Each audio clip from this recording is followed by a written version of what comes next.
Alright, hello everyone, welcome back to Samved AI chapters. मेरा नाम Sam है और हमेशा की तरह मेरे साथ मौजूद हैं वेद भाई।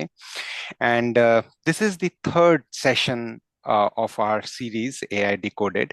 एंड ये मॉड्यूल का नाम है एंटर जनरेटिव एआई, यानी कि हम जनरेटिव एआई के बारे में यहाँ पे बात करने वाले हैं। इन द प्रीवियस वीडियो हमने बात की थी अबाउट हाउ मशीन लर्न्स। अगर आप लोगों ने वो वीडियो नहीं देखा तो एज पर दी प्रॉपर फ्लो आप लोगों को वो वीडियो पहले देख लेना चाहिए, like session 1 and session 2। We are starting with session 3। और आज हम बात करेंगे कि जनरेटिव एआई के इम्पोर्टेंट एलिमेंट्स आप लोगों को क्या पता होने चाहिए। कैसे स्टार्ट करेंगे फ्रॉम द स्क्रैच। वेद भाई, प्लीज हमें बताइए कि क्या करने वाले हैं आज हम। बिल्कुल भाई, नमस्कार। उम्मीद करता हूँ आप अच्छे होंगे आज। और आज हम जनरेटिव एआई की दुनिया में थोड़ा सा एंटर करेंगे और देखेंगे कि कैसे जनरेटिव एआई की शुरुआत हुई। पिछले वीडियो में जैसे आपने बहुत ही खूबसूरत तरीके से बताया कि हमने मशीन कैसे लर्न करती हैं उसके बारे में जाना था। तो जनरेटिव एआई की शुरुआत आप कह सकते हैं कि ट्रांसफॉर्मर। अब ट्रांसफॉर्मर मतलब वो बिजली का ट्रांसफॉर्मर नहीं कि जो सबसे पहली चीज हमारे दिमाग में आई ट्रांसफॉर्मर नाम सुनते ही। ट्रांसफॉर्मर यहाँ पे एक तरह का न्यूरल नेटवर्क है। और जितना भी आप एआई की दुनिया में आगाज देखते हैं, जितनी भी तकनीकी रूप से हमने प्रगति करी है, वो उसका श्रेय कहीं ना कहीं इस ट्रांसफॉर्मर आर्किटेक्चर्स को जाता है।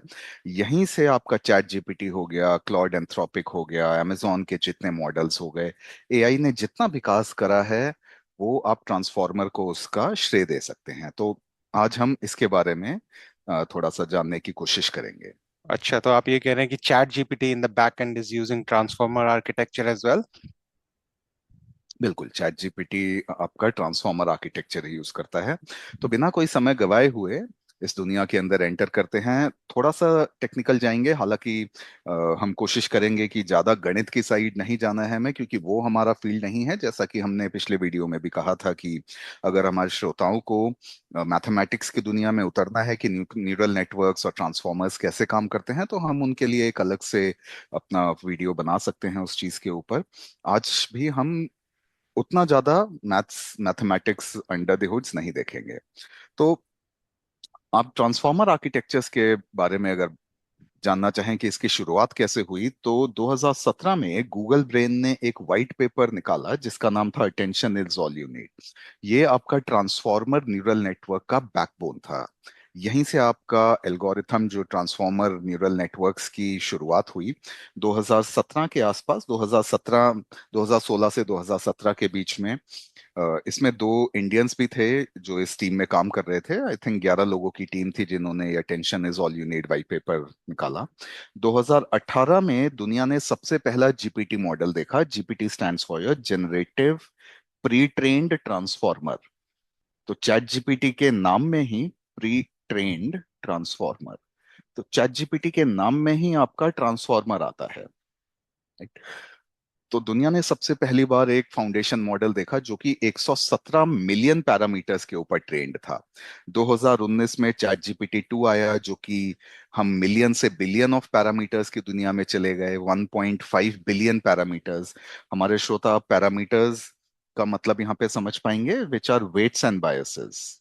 Weights and bias are the two most common parameters जो कि एल्गोरिथम, यहाँ पे हमारा ट्रांसफॉर्मर न्यूरल नेटवर्क का काम होता है आपका पैरामीटर्स को लर्न करना।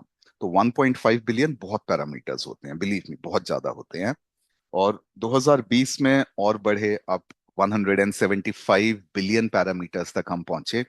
उसके बाद नवंबर 2022 वो महीना और वो साल था जब ओपन एआई ने चैट जीपीटी लॉन्च करा, और 2 महीने के अंदर वो 100 मिलियन यूजर बेस पे पहुंच चुके थे। तो इनका एक अर्ली स्टार्टर्स एडवांटेज मिला चैट जीपीटी को।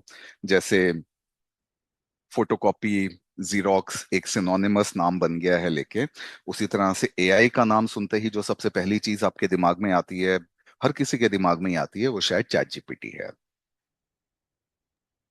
जी। चलिए आगे चलते हैं। तो अटेंशन मैकेनिज्म क्या था यहाँ पे? अगर मैं सिंपल भाषा में समझाने की कोशिश करूं अपने श्रोताओं को, अटेंशन मैकेनिज्म का मतलब था कि आप कौन से शब्द को सबसे ज्यादा अटेंशन दी जाए। राइट, एलएलएम्स की अगर हम बात करें, लार्ज लैंग्वेज मॉडल्स, जो कि सिर्फ टेक्स्ट बेस्ड मॉडल होते हैं। अब आपके जितने भी फाउंडेशन मॉडल्स हैं, एलएलएम मॉडल्स हैं, ये नया टेक्स्ट कैसे जनरेट कर रहे हैं? ये टेक्स्ट जनरेट कर रहे हैं, इन्होंने अपना जो डेटा है उसके ऊपर training weights and biases set करे हैं, उन्होंने पैटर्न्स देखे हैं, और जो ट्रांसफॉर्मर न्यूरल नेटवर्क ने जो ट्रेनिंग करी है, उसने वर्ड्स को अटेंशन देने का तरीका सीखा। एक उदाहरण के रूप से समझते हैं, the cat sat on the mat because it was tired. अब यहाँ पे आप देखेंगे कुछ एक शब्द हैं, कैट हो गया, सैट हो गया, मैट हो गया, टायर्ड हो गया। ये सारे जो वर्ड्स हैं, इनको ज्यादा इंपॉर्टेंस दी जाती है कंपैरेटिव टू जो कनेक्टर वर्ड्स होते हैं, जो कॉमन इंग्लिश यूज में प्रोनाउंस के तरीके से हम यूज करते हैं। द हो गया, इट हो गया, वॉज हो गया, इनको आप फिलर वर्ड्स या कनेक्टर वर्ड्स के रूप में भी यूज करते हैं, जो कि सेंटेंस को फॉर्म करने के लिए काम में आते हैं। तो इट एक तरह से एक प्रोनाउन है, आप उसको नाउन की जगह पे यूज करते हैं। The model pays attention to cat, not on mat. Cat यहाँ पे आपका नाउन हो गया। तो हर एक वर्ड जो है वो एक दूसरे वर्ड को एक अटेंशन स्कोर असाइन करता है। इस प्रोसेस को हम कहते हैं सेल्फ अटेंशन, जो कि मॉडल्स के वेट रिलेशनशिप को डिफाइन करता है। और यहीं से आपका ट्रांसफॉर्मर आर्किटेक्चर्स लर्न करना चालू करते हैं। वो समझते हैं कि आपने जब एक सेंटेंस बोला तो कौन सा शब्द है जिसको मैं ज्यादा भार दे रहा हूं, ज्यादा इंपॉर्टेंस दे रहा हूं, कौन से ऐसे शब्द हैं जो कि कॉमनली यूज हो रहे हैं और सेंटेंस फिलर्स के रूप में यूज हो रहे हैं।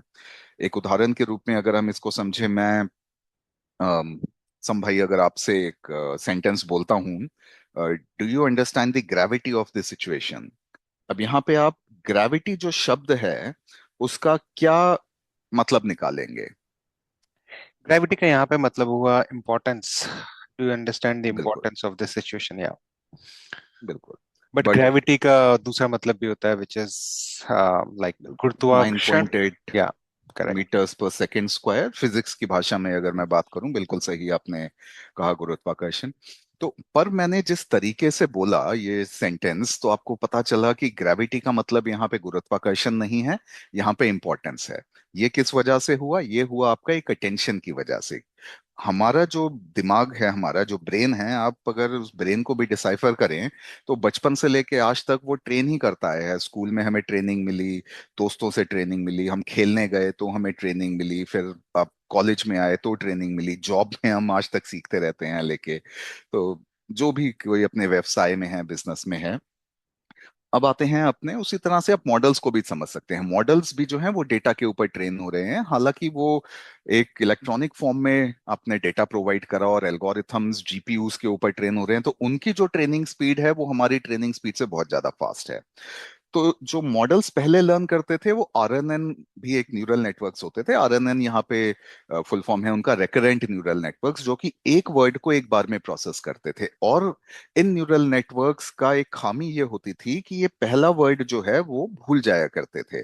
तो इनका जो प्रोसेसिंग होती थी वो स्लो होती थी, थोड़ी सीक्वेंशियल होती थी, इनको पैरेललाइज करना मुश्किल होता था। तो ये जीपीयूज को उतना इफेक्टिवली यूज नहीं कर पाते थे। जब ट्रांसफॉर्मर आर्किटेक्चर्स आए, उन्होंने रेवोल्यूशनाइज करा इस तरह के मॉडल्स को ट्रेन करने का तरीका। वो सारे वर्ड्स को एक तरह देख सकते थे, वो कंटेक्स्ट और रिलेशनशिप को प्रिजर्व कर सकते थे, उनका लर्निंग बहुत फास्ट होती थी, पैरेलल होती थी, और जीपीयूज को बहुत अच्छी तरह से यूज कर पाते थे। यहीं से फिर आपकी शुरुआत हुई, जितने भी आप आज की डेट में एडवांस मॉडल्स देखते हैं उनकी। अब तकनीकी रूप से अगर हम समझें, मॉडल्स कर क्या रहे हैं? आपके models actually, AI models, LLM models, ये एक टोकन को प्रेडिक्ट कर रहे हैं। मैं यहाँ पे अपने श्रोताओं को दोबारा से ये चीज याद दिलाना चाहूंगा कि टोकन और शब्द में फर्क होता है। Token is not equal to a word. संभाई, आपको याद है कि हमने शायद इस बारे में चर्चा करी थी, कितने वर्ड कितने टोकन्स के इक्विवेलेंट होते हैं रफली? One how many point words? Three four 1:1.33 का रेशियो हम लेके चलते हैं। ये एवरेज रेशियो है, हालांकि इससे ऊपर नीचे हो सकता है। 1.27, 1.25, जैसे जैसे मॉडल्स एडवांस हो रहे हैं, आप वर्ड टू टोकन्स का रेशियो थोड़ा कम होता हुआ देखेंगे। तो अंदरूनी तकनीकी तरीके से अगर हम देखें मॉडल्स क्या कर रहे हैं, वो नेक्स्ट टोकन को प्रेडिक्ट कर रहे हैं। उदाहरण के रूप से समझें इसको, the capital of France is. अब मॉडल ने जो डेटा देखा है, उसने जो अपने पैटर्न समझे हैं, तो मॉडल प्रेडिक्ट करेगा कि इस इनपुट के लिए मुझे जो जवाब देना है वो पेरिस है, और उसकी प्रोबेबिलिटी परसेंटेज है 92%। उसके पास उसके ट्रेनिंग डेटा में और भी ऑप्शंस आएंगे। उसके पास पाइलन आएगा, पाइथ पाइथागोरस आ सकता है, और भी कुछ शब्द आ सकते हैं, बट उनका जो प्रोबेबिलिटी परसेंटेज है करेक्ट होने का वो कम होगा। किस वजह से? क्योंकि मॉडल ने जो अपने डेटा जो उसको मिला है, एक टर्म शायद मैंने पिछले अपने वीडियो सीरीज में इस वर्ड को मैंने यूज करा होगा, which is called as internet scale data. तो ये मॉडल्स जो हैं वो दुनिया भर में जितना भी डेटा पब्लिक डोमेन के ऊपर अवेलेबल है उन पे ट्रेंड है, तो उन्हें पता है कि capital of France is going to be Paris only. तो मॉडल जो है वो पेरिस को पिक करता है क्योंकि उसका प्रोबेबिलिटी परसेंटेज ज्यादा है। इंपॉर्टेंट चीज यहाँ पे ये ध्यान देने की है, token is not equal to a word. Unhappiness आपका एक वर्ड हो गया, अगर मैं इसको टोकन में कन्वर्ट करूं सिर्फ उदाहरण के रूप में, UN can be one token, happy can be another token, and ness can be another token. So ये वन वर्ड कैन रफली be equal to 3 tokens. Model जो है वो प्रोबेबिलिस्टिक डिस्ट्रीब्यूशन के ऊपर बेस्ड हैं, और ये पिक करते हैं आपका जिस भी टोकन की प्रोबेबिलिटी ज्यादा होती है उस सेंटेंस को फिल करने की। तो ये एक तरह से एक picks one sample, appends and repeats this process until it reaches to an output. Models जो हैं यहाँ पे वो किसी तरह से कोई आंसर डेटाबेस से नहीं पिक कर रहे हैं, ये रियल टाइम में रन टाइम पे टोकन्स को जनरेट कर रहे हैं, स्टैटिस्टिक्स के बेस पे, गणित के बेस पे, और वो आपको आउटपुट दे रहे हैं। और इसीलिए मैंने अपनी पिछली वीडियोस में भी इस चीज पे एम्फसाइज करा है कि तकनीकी रूप से देखा जाए तो मशीन लर्निंग और generative AI, at the very heart of it is mathematics. Everything is mathematics, and that's why I like to say mathematics is the language of universe. तो थोड़ा आगे बढ़े अगर इस चीज में, मॉडल्स जनरेटिव कैसे हुए?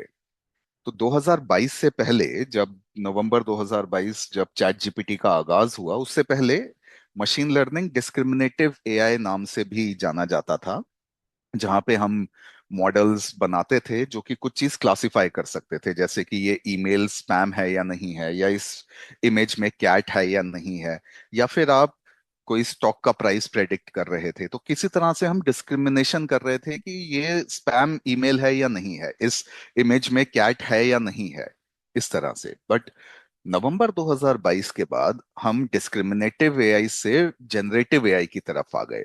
तो दुनिया ने एक तरीके से डिटर्मिनिस्टिक वर्ल्ड से शिफ्ट होके प्रोबेबिलिस्टिक वर्ल्ड पे अपना ध्यान केंद्रित कर लिया। Generative AI is all based on probability. Gen AI कुछ analyse, it doesn't just analyse, it create things which never existed before. वो नए इमेजेस बना रहा है, नए टोकन्स बना रहा है, नए ऑडियो बना रहा है आपके लिए। और आज की डेट में तो सोशल मीडिया पे इन सारी चीजों की बाढ़ सी आ रखी है। मॉडल लैंडस्केप की अगर हम थोड़ी सी बात करें, तो बेडरॉक जो कि सर्विस हम आगे यूज करेंगे अपनी एप्लीकेशंस बनाने के लिए, उस वो एक कलेक्शन है बहुत सारे फाउंडेशन मॉडल्स का, जो कि अलग अलग कंपनीज ने बना के होस्ट करे हैं। amazon बेडरॉक पे आपको क्लॉड एंथ्रोपिक के मॉडल्स भी मिलेंगे, amazon नोवा के मॉडल्स मिलेंगे, मेटा लामा के मॉडल्स मिलेंगे, आपको मिस्ट्रल एआई के मॉडल्स भी मिलेंगे। तो आपको बहुत सारे मॉडल्स मिलेंगे। दुनिया में कोई तरीका नहीं है जिसके कि हम ये कह पाएं कि एक मॉडल दूसरे मॉडल से अच्छा है। ये आपके यूज केस के ऊपर डिपेंड करता है। हो सकता है मेरे लिए अगर कॉस्ट बचाना एक ज्यादा इंपॉर्टेंट काम है rather than quality of an output, तो मैं, हो सकता है मैं मिस्ट्रल एआई के मॉडल्स की तरफ जाऊं। अगर मैं बहुत ही कॉम्प्लेक्स रीजनिंग टास्क करना चाहता हूं तो मैं amazon नोवा या क्लॉड एंथ्रोपिक मॉडल्स की तरफ जाऊंगा लेके। तो आपको जो बेस्ट मॉडल चूज करना है, ये सवाल कई बार आता है संभाई, हमारे श्रोता भी पूछेंगे कि किस तरीके से हम मॉडल का चुनाव करें। तो ये आप डिपेंड करता है आपके टास्क के ऊपर, आप कितना कॉस्ट इनकर करना चाहते हैं। क्लॉड मॉडल्स थोड़े कॉस्टली होते हैं, नोवा मॉडल्स एवरेज कॉस्टली होते हैं।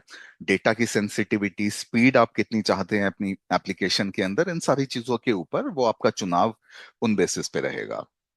मैं यहाँ एक पॉज लेना चाहूंगा संभाई, अगर आप कोई सवाल या कुछ तरीके का आपको डाउट है तो वो नहीं क्लैरिफाई करते हैं, फिर आगे चलेंगे। वेद भाई, मुझे एकदम क्लियर है, बट हाँ, अगर हमारे दोस्तों को कुछ क्वेश्चंस रहेंगे तो कमेंट सेक्शन में प्लीज डाल दीजिए।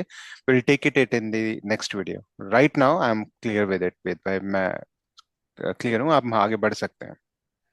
बिल्कुल।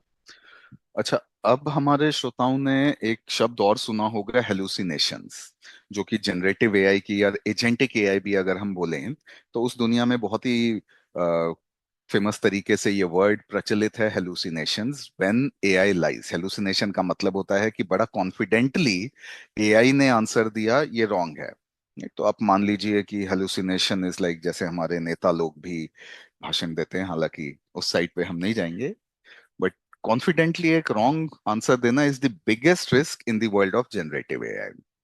उदाहरण के रूप में समझे, lawyer asked chat GPT for a case law, और उस चैट जीपीटी के मॉडल ने 6 केसेस फैब्रिकेट करके लॉयर को दे दिए, और लॉयर ने जाके जज के सामने वो केसेस प्रेजेंट कर दिए। आपके साथ मैं एक फैक्ट शेयर करना चाहूंगा। हमारे सुप्रीम कोर्ट ऑफ इंडिया ने एक इनफॉर्मल सी रूलिंग निकाली है लॉयर्स और लिटिगेटर्स के लिए। वो कोर्ट ऑफ लॉ में, specially in high court and supreme court of India के अंदर, वो ये नहीं कह सकते, वो ये साइट नहीं कर सकते कि मुझे ये इंफॉर्मेशन चैट जीपीटी से मिली। ये फॉरबिडन है लॉयर्स और लिटिगेटर्स के लिए। उनको एक्चुअली आपका आईपीसी की धारा और उस स्पेसिफिक, अगर किसी कोर्ट ने वो जजमेंट दी है आपको, तो वो एक्चुअल जजमेंट को साइट करना होता है। सिर्फ ये कहना कि सोर्स ऑफ इंफॉर्मेशन मेरा चैट जीपीटी या क्लाउड मॉडल से लिया है, ये काफी नहीं है। हेलुसिनेशंस के ऊपर आते हैं अब अपने। तो मॉडल यहाँ पे जो है वो प्रेडिक्ट कर रहा है कि आपका नया टोकन, नेक्स्ट टोकन क्या हो सकता है वो सेंटेंस को पूरा करने के लिए। तो मॉडल्स के पास कोई कंसेप्ट नहीं है ट्रू और फॉल्स का। जितने भी एआई मॉडल्स हैं वो कंसेप्ट पे काम करते हैं, लाइकली और अनलाइकली के ऊपर। अगर एक टोकन की प्रोबेबिलिटी 90% है और दूसरे टोकन के आने की प्रोबेबिलिटी 80% है, तो जिस मॉड टोकन के आने की प्रोबेबिलिटी 90% है उस सेंटेंस में, वो मॉडल सिंपली उस टोकन को उठा के आपको आउटपुट दे देगा। अब आपका आउटपुट किस चीज के ऊपर डिपेंड करता है? जितना अच्छा आपने ट्रेनिंग डेटा दिया होगा, आपका आउटपुट उतने अच्छे तरीके से आएगा। उदाहरण के रूप पे अगर हम समझें, हमारे देश के प्रधानमंत्री ऑनरेबल श्री नरेंद्र मोदी साहब, उन्होंने ही जहां तक मेरा यादाश्त जाती है, शायद फरवरी 2025 में पेरिस एआई समिट हुआ था, जहां पे कि हमारे ऑनरेबल पीएम जो हैं वो अरविंद श्रीनिवास, जो कि परप्लेक्सिटी के फाउंडर हैं, उनसे मिले थे, और उन्होंने ही एक स्टेटमेंट कहा था। हमारे श्रोता जो हैं उसको गूगल पे सर्च भी कर सकते हैं, कि AI models left handed image of humans नहीं बना सकते। अब इसके पीछे रीजन ये है कि दुनिया के अंदर 85% जनसंख्या राइट हैंडेड है। 85% से भी ज्यादा, 85 मैं एक बड़े कंजर्वेटिव साइड पे बोल रहा हूँ। 85% of the world population, not only India I am talking about, 85% of the world population is right handed.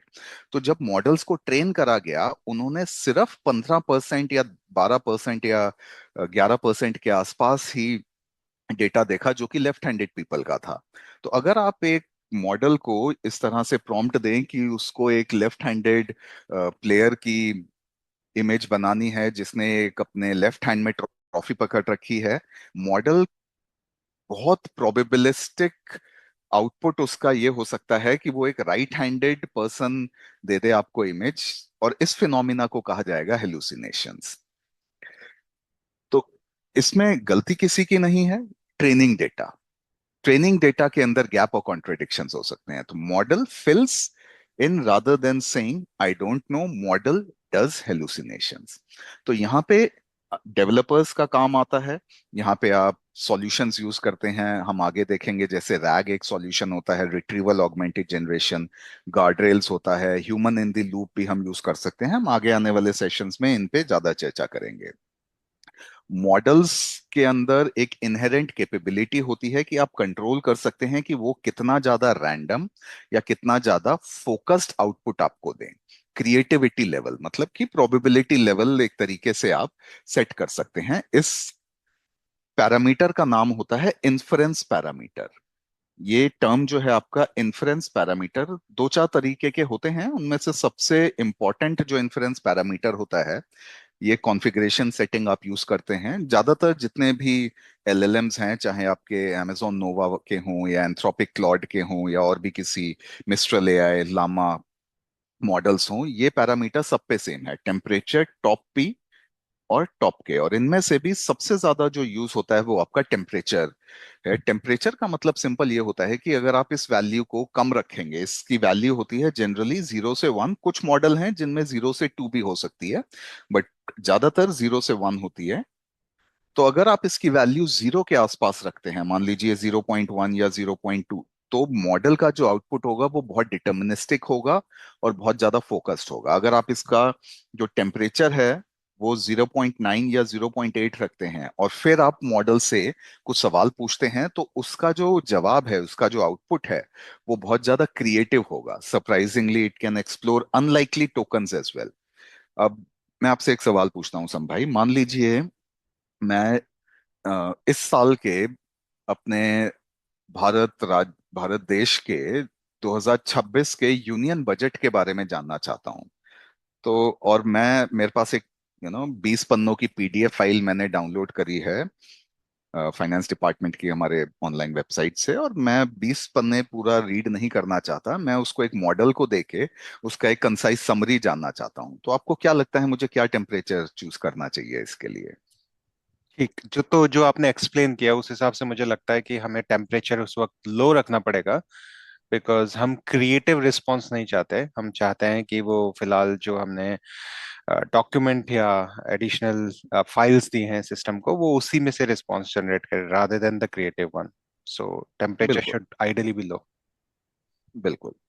और अगर मैं यहीं पे कोई यूट्यूब मूवी के लिए, यूट्यूब पे मूवी बनाने के लिए कोई शॉर्ट स्टोरी लिख रहा हूँ, तो आप टेम्परेचर को हाई रखेंगे। अब आप टैक्स रेट में कुछ नहीं कर सकते हैं, सरकार को जो टैक्स लेना है वो लेगी लेगी आपसे, तो क्या क्रिएटिविटी लगा सकते हैं आप उसमें? कोई क्रिएटिविटी लगा ही नहीं सकते।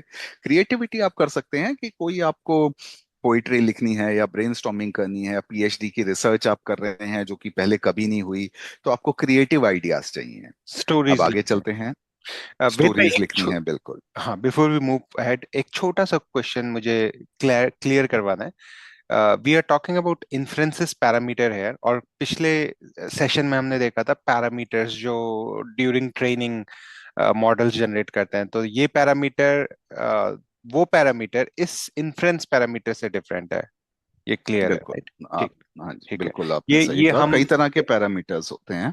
करेक्ट। इन्फ्रेंस होते हैं, हाइपर पैरामीटर होते हैं, और सिर्फ पैरामीटर होते हैं जो कि वेट एंड बायस के रूप में होते हैं। तो तकनीकी रूप से हमें इनके बीच में समानताएं और जो डिफरेंसेस है वो जानना भी जरूरी है। इन्फ्रेंस पैरामीटर सिर्फ एलएलएम्स और जनरेटिव एआई मॉडल्स में ही यूज होते हैं। हाइपर पैरामीटर्स और पैरामीटर्स जो हैं आपका, वो एल्गोरिथम जब ट्रेनिंग और लर्निंग करती है उस टाइम पे यूज करे जाते हैं। आगे हम देखेंगे अपने आने वाले और सीरीज के अंदर इनके बीच में तकनीकी डिफरेंस, बट हाँ, इनमें फर्क होता है। ठीक, थैंक यू। थोड़ा सा और आगे चलते हैं तो मल्टी मॉडल भी एक तरह के मॉडल होते हैं, जिसमें कि आप इमेज देके इमेज ही आउटपुट ले सकते हैं, या इमेज टेक्स्ट देके इमेज आउटपुट बना सकते हैं, वीडियो बना सकते हैं। तो नोवा रील जैसे एक मॉडल है। कोड आपको लिखना है तो क्लॉड के मॉडल्स, क्यू डेवलपर हो गए, और आजकल और भी बहुत सोफिस्टिकेटेड और एडवांस्ड मॉडल आ गए हैं जो आपके लिए पूरा का पूरा कोड लिख सकते हैं। एक शब्द बहुत लोगों ने सुना होगा जो भी जनरेटिव एआई के एंथुजियास्ट हैं, प्रॉम्प्ट। प्रॉम्प्ट का एक कई लोग प्रॉम्प्ट कहते हैं, कई क्वेरी भी बोल देते हैं, कई क्वेश्चन भी बोल देते हैं।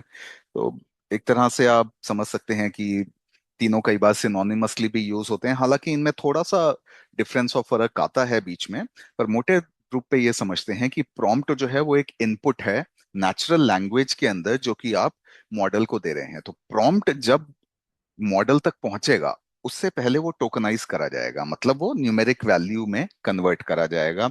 उसके बाद अटेंशन मैकेनिज्म्स, मॉडल को वो हिट करेगा। अटेंशन मैकेनिज्म जिनके बेसिस पे मॉडल ने अपना पैटर्न समझा है, वो कंप्यूट करेगा वर्ड रिलेशनशिप्स को, और वो प्रेडिक्ट करेगा कि कौन से टोकन्स की प्रोबेबिलिटी ज्यादा है आपके इनपुट टोकन के हिसाब से आउटपुट आने की।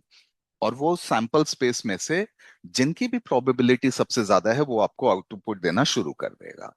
तो तरीका जो अंदरूनी तरीका है अंडर द हुड्स, जो आपके फाउंडेशन मॉडल्स और एलएलएम्स काम करते हैं, वो टोकन को अपेंड करते हैं आपके कंटेक्स्ट के बेस पे, और वो प्रेडिक्ट करते जाते हैं नेक्स्ट टोकन, फिर वो अपेंड करते हैं, वो प्रेडिक्ट करते हैं अनटिल वो पूरा जवाब उन्होंने आपके लिए जनरेट कर दिया। और हमें वो दिखता है ये एक स्ट्रीमिंग तरीके से। जैसे ही एक टोकन जनरेट हुआ, हम वेट नहीं करते हैं, हम उस टोकन का आउटपुट आपको दे देते हैं। इस फिनोमिना को बोला जाता है स्ट्रीमिंग। तो अगर आप नंबर्स के रूप में देखें तो जैसे क्लॉड 3.5 सोनेट मॉडल है, उसका आउटपुट है तकरीबन 80 टोकन वो दे सकता है आउटपुट पर सेकंड। तो एवरेज रिस्पॉन्स अराउंड 200 वर्ड्स हो गया उसका, तो 3 सेकंड के अंदर अंदर मोटा मोटा वो आपको 250 टोकन का आउटपुट दे देगा। Token requires full model to process, और उसके पीछे बहुत बिलियंस ऑफ कैलकुलेशंस लगती हैं। जब हम कहते हैं कि जो मॉडल है वो बिलियंस ऑफ पैरामीटर्स पे ट्रेंड है, आजकल तो ऐसे भी मॉडल्स आ रहे हैं असम भाई जो ट्रिलियंस ऑफ पैरामीटर्स तक भी पहुंच गए हैं। तो आगे आने वाले समय में आप देखेंगे कि हमारे पास ट्रिलियंस ऑफ मॉडल तक के भी मॉडल्स, पैरामीटर्स के मॉडल्स आप यूज कर पाएंगे। एक और टर्म मैं यहाँ पे अपने श्रोताओं को इंट्रोड्यूस करना चाहूंगा, जो है कंटेक्स्ट विंडो। कंटेक्स्ट विंडो एक तरह से आप मान लीजिए टोटल नंबर ऑफ टोकन्स जो कि मॉडल एक साथ प्रोसेस कर सकता है। टोटल नंबर ऑफ टोकन्स जो कि मॉडल एक साथ प्रोसेस कर सकता है, which means how much text the model can see at once. आप इसको समझ सकते हैं डेस्क साइज के रूप में। बिगर द डेस्क साइज, आप ज्यादा पेपर्स देख सकते हैं उस पे। स्मॉलर द डेस्क साइज, आप उतने ही कम पेपर्स देख सकते हैं। तो इनिशियली 2020 के टाइम पे जब GPT-3 हुआ करते थे, तब सिर्फ 4000 टोकन्स का कंटेक्स्ट विंडो हुआ करता था। फिर थोड़ा और एडवांस मॉडल्स आए, 2000 200,000, सॉरी, मतलब मोटा मोटा आपका 2 लाख टोकन्स हो गए। 3.5 सोनेट भी 2 लाख टोकन्स, नोवा प्रो और बढ़ा 3 लाख टोकन्स के आसपास का कंटेक्स्ट विंडो पहुंच गया आपका। और आज की डेट में जब हम ये वीडियो रिकॉर्ड कर रहे हैं, आपके पास मॉडल्स हैं जो 1 मिलियन, 3.5 मिलियन, और कुछ एक एडवांस्ड वर्जन्स ऑफ मॉडल भी आ गए हैं जिनमें 10 मिलियन टोकन्स तक की क्षमता होती है। Right. इसको कहते हैं आप कंटेक्स्ट विंडो। अच्छा, कंटेक्स्ट विंडो बहुत जरूरी क्यों है हमारे लिए समझना? क्योंकि कंटेक्स्ट विंडो, जब भी आप एक चैटबॉट बेस्ड एप्लीकेशन बनाते हैं, उस समय पे इस कंसेप्ट ऑफ कंटेक्स्ट विंडो को समझना बहुत जरूरी होता है। क्योंकि जो आपने प्रीवियस बात करी है मॉडल के साथ, उसको भी मॉडल के लिए रिमेंबर करना, जानना, उसको मेमोरी में रखना बहुत अनिवार्य है। तो context includes both your input and the model output as well. तो आपने एक बार मॉडल को कहा कि मुझे बताइए कि बैंगलोर के अंदर कौन सी बहुत अच्छी अम, दार्शनिक प्लेसेस हैं जहां पे कि मैं जाके बैंगलोर की जो सभ्यता है या लेगेसी है उसको देख सकता हूँ। अब दूसरी बार जब आप मॉडल से पूछेंगे, मॉडल ने कहा कि ठीक है आप कबन पार्क जा सकते हैं, आप विधानसभा देख सकते हैं, और जो भी बानेरघट्टा जू जैसे एक जगह है बैंगलोर में, आप वो जाके देख सकते हैं। अब आप दूसरी बार जब मॉडल से इंटरेक्ट करेंगे, आप मॉडल से पूछेंगे अच्छा क्या ये बच्चों के लिए भी ये जगहें इंटरेस्टिंग रहेंगी। अब आप हर बार मॉडल को बैंगलोर शब्द दोबारा यूज में नहीं लाएंगे। हम उम्मीद करेंगे कि जो मॉडल है वो चीज याद रखे, बट मॉडल का काम नहीं है याद रखना। मॉडल का काम है इनपुट लेना और आपको आउटपुट देना। इस केस में जो पहला क्वेश्चन आपने पूछा था और जो उसका जवाब मॉडल ने दिया था कि बैंगलोर में ये जगहें हैं जहां पे आप घूम सकते हैं, वो भी मुझे अपने दूसरे प्रॉम्प्ट में मॉडल को पास करना पड़ेगा, और इसी वजह से कंटेक्स्ट विंडो का साइज बढ़ता रहता है आपका। तो ये हम आगे देखेंगे, ज्यादातर आप चैटबॉट बेस्ड एप्लीकेशंस में इसका काम आता है। बेडरॉक हम लोग कहाँ यूज करेंगे? आपके एप्लीकेशन का जो फ्रंट एंड है उससे कनेक्ट करते हुए बेडरॉक को हम प्रोग्रामेटिकली एपीआईज के थ्रू कॉल करेंगे, इन्वोक मॉडल, कन्वर्स एपीआई देखेंगे, और हम अपना पेलोड भेजेंगे क्लॉड को, नोवा मॉडल को, लामा को, जो भी मॉडल हम सिलेक्ट करेंगे। हम हमारे लिए ना कोई इंफ्रास्ट्रक्चर मैनेज करना है, ना लिनक्स सर्वर मैनेज करने हैं। आपका पे एज पर टोकन प्राइसिंग है। आप बहुत आसान तरीके से, आपको लगता है लामा मॉडल मेरे हिसाब से जवाब नहीं दे रहा, मैं नोवा पे स्विच कर सकता हूँ। और ये सब आपकी एंटरप्राइज सिक्योरिटी के साथ हो रहा है। तो आज के वीडियो में हम इतना ही जानेंगे। क्विक की टेक अवे, मैं जिससे पहले की टेक अवे करें, संभाई आपके कोई अगर प्रश्न है या आप श्रोताओं के हिसाब से कुछ पूछना चाहें तो please, otherwise let's do a की टेक अवे और आज का वीडियो फिर हम एंड करते हैं। बस एक छोटा सा क्वेश्चन पूछूंगा। कुछ टाइम पहले प्रॉम्प्ट इंजीनियरिंग का बड़ा बोलबाला था, अम, लेकिन आजकल कंटेक्स्ट इंजीनियरिंग को बहुत वेटेज दी जा रही है। तो what exactly is context engineering, इसके बारे में आप कुछ बता दीजिए। कंटेक्स्ट आप देखिए, संभाई, हर चीज को एक सिमेंटिक और बेस तरीके से अगर आप समझेंगे तो कंटेक्स्ट क्या है। कंटेक्स्ट सीधा सीधा वो इंफॉर्मेशन है जो हमारे पास है, जिसके बेस पे हम डिसीजन ले सकते हैं। अब आप मान लीजिए आपको एक शेयर खरीदना है, पर आप उस शेयर के बारे में कुछ जानते ही नहीं है, तो इसका मतलब ये हुआ कि आप उस कंपनी के बारे में कुछ जानते ही नहीं है। तो मतलब ये हुआ ना कि आप उस कंपनी का कुछ कंटेक्स्ट जानते ही नहीं है, आपको शेयर मार्केट का कंटेक्स्ट ही नहीं पता। तो कंटेक्स्ट इंजीनियरिंग यहाँ पे ये हुआ कि मॉडल को आप कितनी इंफॉर्मेशन कितने कम समय में और कितने कम टोकन्स के रूप में दे सकते हैं। सिंपल। उसी को पहले प्रॉम्प्ट इंजीनियरिंग कहा जाता था, उसी को चेंज होते हुए थोड़ा सा बदलाव उसमें आया और इम्प्रोवाइज करा हमने, और उसी का नाम अब कंटेक्स्ट इंजीनियरिंग हो गया। तो मोटे रूप पे कम शब्दों के अंदर मॉडल को ज्यादा इंफॉर्मेशन पास करना, ताकि वो बेहतर तरीके से आपको आउटपुट दे पाए, ये कंसेप्ट होता है आपका कंटेक्स्ट इंजीनियरिंग का। Got it, thank you. तो आज हमने ये जाना, हमने ट्रांसफॉर्मर आर्किटेक्चर्स देखे, टोकन्स क्या होते हैं, रेशियो हमने दोबारा से रीइटरेट करा, मल्टी मॉडल्स, बहुत सारे मॉडल्स हैं, हम आगे देखेंगे जब हम हमारे डेमोन्स्ट्रेशन और एप्लीकेशंस बनाएंगे। हेलुसिनेशन क्या होता है, टेम्परेचर नाम का एक इन्फ्लुएंस पैरामीटर टॉप पी और टॉप के क्रिएटिविटी और कंसिस्टेंसी के रूप में यूज होते हैं। कंटेक्स्ट विंडो हमने इंट्रोड्यूस करा, और बेडरॉक हम कहाँ पे यूज करेंगे अपनी एंड टू एंड एप्लीकेशंस के लिए। ये आज के सेशंस के की टेक अवे रहे। अगले सेशन में हम एक स्टेप और डीप जाएंगे और बेडरॉक मॉडल्स और एक्चुअली देखेंगे कि बेडरॉक कैसे काम करता है। तो थोड़ा सा हम एडब्ल्यूएस कंसोल के ऊपर देखेंगे रादर देन जस्ट पीपीटी। तो will dive into concepts like pre training, fine tuning क्या होता है, bedrock architecture, model families, pricing क्या है। तो मोटा मोटा अगला जो हमारा वीडियो होगा, मोस्ट लाइकली मैं एज्यूम कर रहा हूँ थोड़ा सा लंबा हो सकता है। आज के लिए बहुत बहुत धन्यवाद। संभाई, थैंक यू कोई वेद भाई। प्रश्न या नो, कोई आप आई एम गुड। मैसेज कुछ अपने क्वेश्चंस श्रोताओं रहेंगे, के लिए? कुछ क्वेश्चंस रहेंगे तो डेफिनेटली लोग कमेंट्स में डाल सकते हैं, हम वहां से क्वेश्चंस को पिक करेंगे and in the next video will take them. But thank you very much for sharing the information today Ved भाई। बहुत बहुत धन्यवाद हमारे श्रोताओं को भी। नमस्कार। या नमस्कार, थैंक यू।